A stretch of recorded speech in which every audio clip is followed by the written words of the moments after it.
लागुना आज खींच ले हब देह से रजाई आज खींच ले हब देह से रजाई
खींच ले हम देही से रजाई मुंगाई में तहरा आग लगना इतना बढ़िया माहौल बा।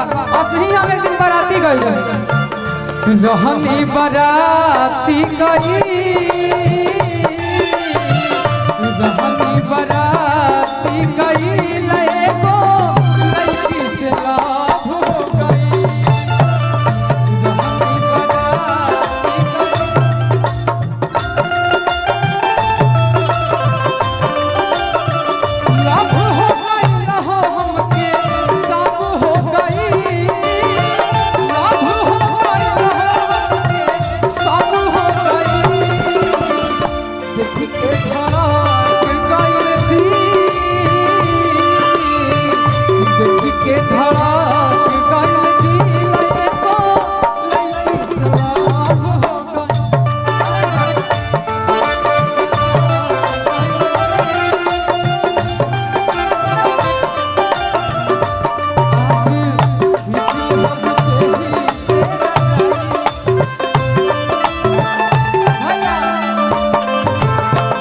अरे कितना आग लागो ना ए राजा अरे आग लागो ना लेकिन जाना तनी एगो के मर्दा साफा पिया पर मिल गई तब उनकर औरत कैसे कहता है अरे कि कम पिया ना ए राजा अरे कि कम पिया ना तो रोजे पिया तारा विसा किया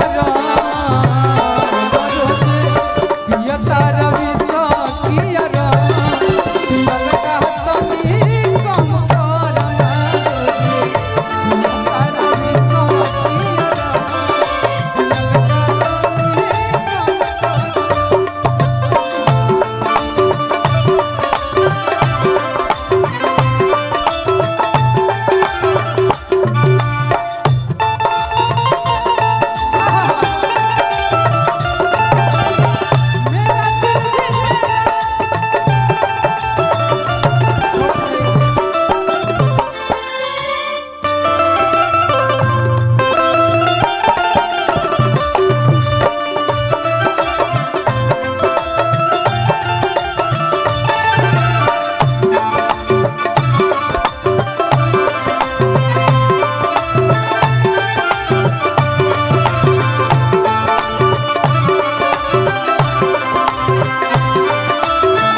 जितने दिल की साफ है, आपके लिए मैं दो शब्द कहना चाहता हूँ कि प्रेम अगर पाप है तो पुण्य किसका नाम है। पर एक बात बोले, अभी के जमाने में दिल का साफ होना पाप है।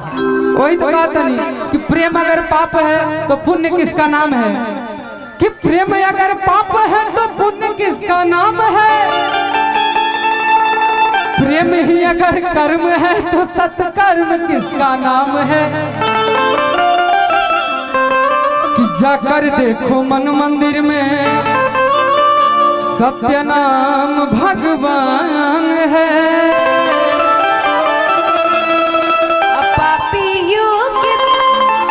पाप से ही प्रेम भी बदनाम है।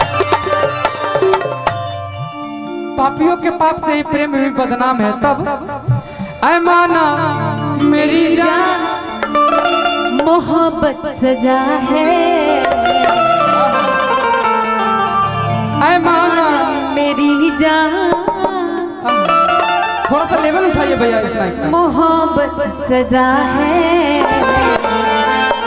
मजा इसमें ही देना मगर किस लिए है। मजा इसमें ही देना मगर किस लिए है। ऐ माना मेरी जान मोहब्बत सजा है। ऐ माना मेरी जान मोहब्बत सजा है। मजा इसमें ही देना मगर किस लिए है।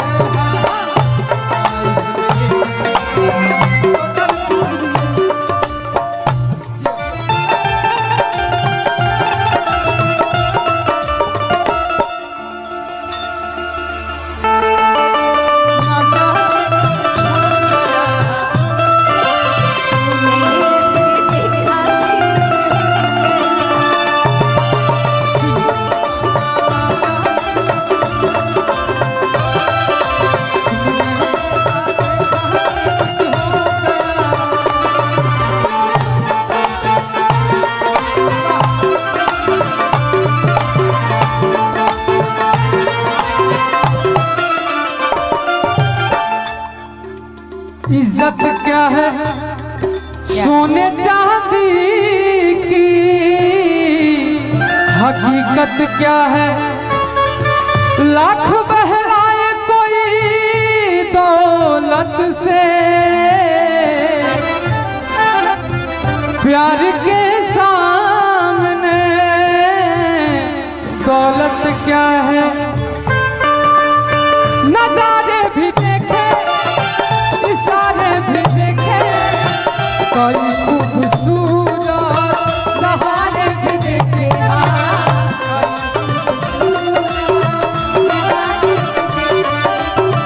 नजारे भी देखे सितारे भी देखे कोई खूबसूरत सहारे भी देखे।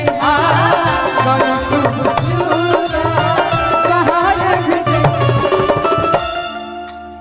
जो मैं खाने जाके मैं साकर उठाऊं, जो मैं खाने जाके मैं साकर उठाऊं।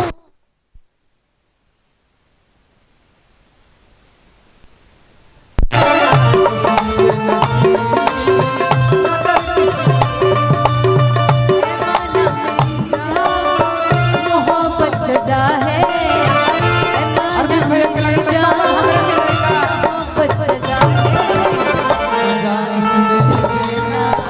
मगर किस लिए